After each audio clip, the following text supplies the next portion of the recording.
Hello, everyone, and welcome to the concession stand here on the KB Radio Network. I am your host, Kevin Reed, and this is the review of the horror comedy Forbidden Fruits, which stars Lili Reinhardt, Lola Tong, Victoria Padrete, and Alexandria Shipp.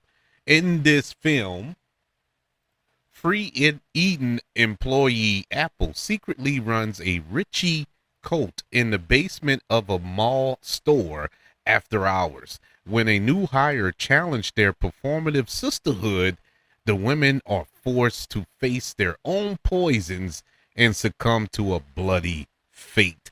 This film jumped on my radar. I saw the trailer when I went to see, can't remember which film. I had it on the tip of my tongue. Now I don't remember. Seen so many this year so far. But this trailer kind of grabbed me because I was looking at it as a kind of a updated 2026 version of The Craft. You know, I'm thinking it's something like that from the 90s. And I'm like, okay, I'll check it out. I'm a horror nut. Maybe this will be the surprise gem of 2026. You know, every year you get a surprise horror film that comes out of nowhere and shocks the world. Maybe we get a chance with this one. You have Diablo Cody producing this film. Maybe she can rub a little magic on it, even though her past films haven't been the greatest of things, but I'm willing to give it a shot. It's, I was very disappointed by Forbidden Fruits. Forbidden Fruits tried to be more than what it needed to be. This is based off of a stage play of the woman come the beginning of sin, and through her we all die. I've never seen that play, never heard of that play, and maybe it plays better on stage, because it definitely didn't work on film. I just did not connect with this movie at all. Now, granted, I'm not a woman, so maybe it plays better for women. And maybe that's the demographic they're aiming for. But even with films like that, a male a male would recognize that and enjoy it. I've seen women empower movies before and enjoyed them. I'm not against all that. So it should appeal to men in some way, but this doesn't work. This movie is a mess. It's all over the place. It tries to be deep and philosophical at moments, and then it tries to be a comedy at moments, then it tries to be a horror at the end, and it's too much going on. It's not well crafted. No pun intended. It is a mess of a movie, and I hate to poo-poo on this film like this because it is an independent film. It's a small film, and as much as I review and enjoy and seek out the big blockbuster, big wide release films, I champion independent films because you need that. You need a change of pace every now and then. You need the small stories to be told. Sometimes big stories to be told on a small stage. And that's what independent films are for. And you find a lot of gems in independent filmmaking. And I want that. I love that. I enjoy that. That's part of the reason why I seeked this movie out. But this didn't work. And I wanted it to. I really wanted this to work because you had some really good young actresses in this film, and they had absolutely nothing to do, with the exception of the lead here, Lili Reinhardt, who I think gave the best performance in the film. And to be honest with you, this is my first time sitting down watching Lili Reinhardt in anything. I didn't watch Riverdale, and I don't recall any other films. She's done films, but nothing that I've watched. And so this was my first time sitting down watching her, and I enjoyed her. I really did enjoy her in this movie. The one shining light here. Everybody else was just wasted because all the other young actresses in this film are really good actresses. Seen them in a lot of things and enjoyed them in most of them. And so I can honestly say it's not them. It has to be what was on the page, what they had to work with here, and it wasn't much. The sad part about it is that there was something there. There's something in this script that is intriguing. They had a nice story in there, but they didn't go that direction. They went the complete opposite direction, where they had this subplot, which should have been the main plot, but they had a subplot with two of our characters between Apple and Pumpkin, that they could have really flushed out more and gave us a lot more story. And the movie would have been 10 times better.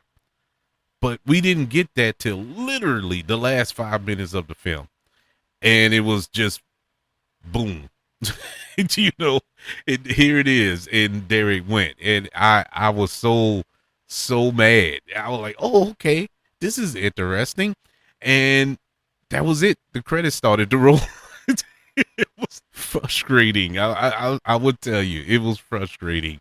The horror aspect of it all, it got bloody when it got bloody, but it was bloody for bloody's sake.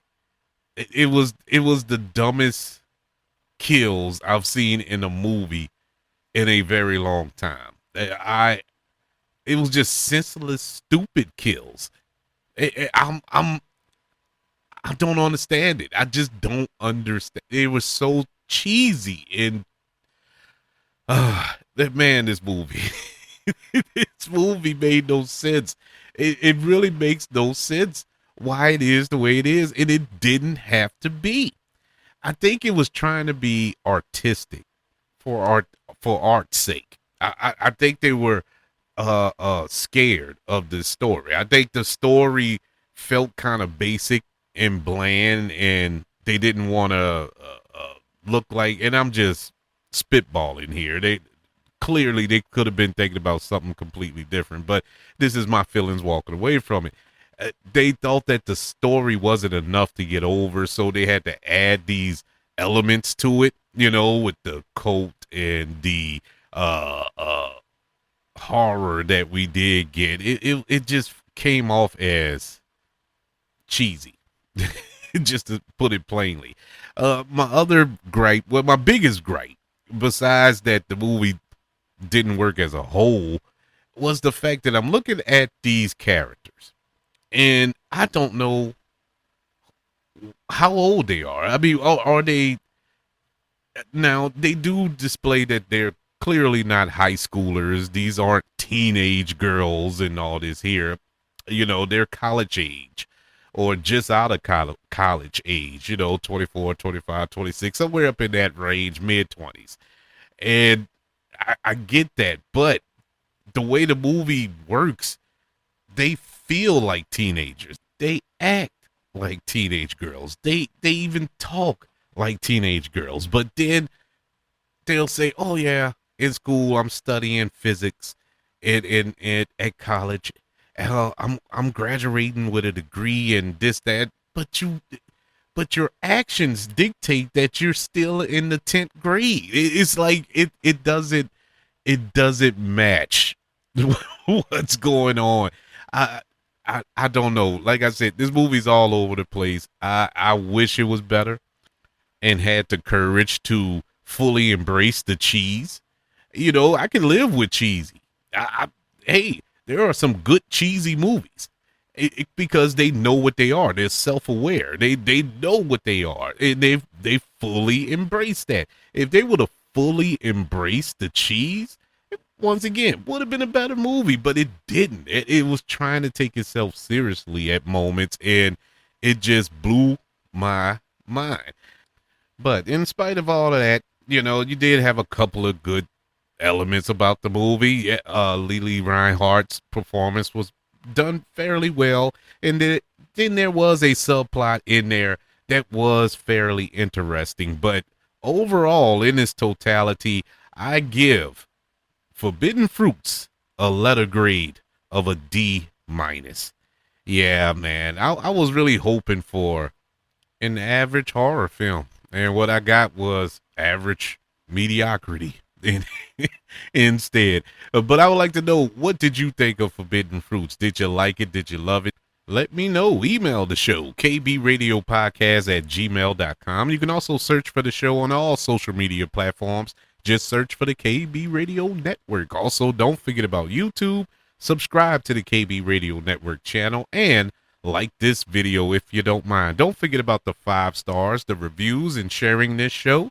If you're listening on Apple Podcasts, Spotify, iHeartRadio, wherever you are currently listening to the concession stand here on the KB Radio Network. Everybody, thank you for joining me for this review of Forbidden Fruits. Want you all to know that I love you, continue to love everyone, and until we speak again, you all be blessed.